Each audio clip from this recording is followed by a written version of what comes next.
Now, at a Build Back Better World roundtable held on the sidelines of the UN climate conference, US President Joe Biden said supporting infrastructure in low and middle-income countries is evidence of a strong democracy. He also repeated his criticism of China over Beijing's decision to skip the summit despite being the world's worst polluter.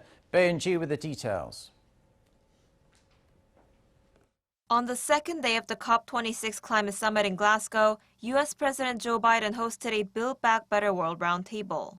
He said leaders at the summit can prove that democracy is strong by supporting infrastructure projects in the developing world. Every project that's started, we should think about it from the perspective of climate. I mean that sincerely. At the meeting, UK Prime Minister Boris Johnson said the UK will also work in partnership to create the highest standards of climate-resilient infrastructure. To keep 1.5 degrees in sight, to reach global net zero, and to protect vulnerable countries from the impacts of climate change means the development of new clean and green infrastructure. The European Commission President, who was also at the meeting, stressed that investing in transport, energy, and digital networks has to serve, quote, the planet and the people.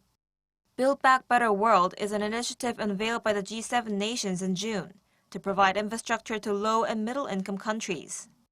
Some have interpreted the plan as a U.S.-led counterproposal to China's Belt and Road Initiative, a plan proposed by China in 2013, involving development and investment initiatives that was stretched from Asia to Europe and beyond. At a news conference at COP26, Biden said China had made a big mistake by not showing up at the climate conference. I think it's been a big mistake, quite frankly, for China, with respect to China not showing up. The rest of the world is going to look to China and say, what value added are they providing? And they've lost an ability to influence people around the world and all the people here at COP. Earlier on Sunday, following an end to a dispute over steel and aluminum tariffs between the U.S. and the EU, the White House said that the U.S. and the EU will work together to restrict access to their markets for, quote, dirty steel, and also limit access to countries that dump steel in their markets, without naming China directly.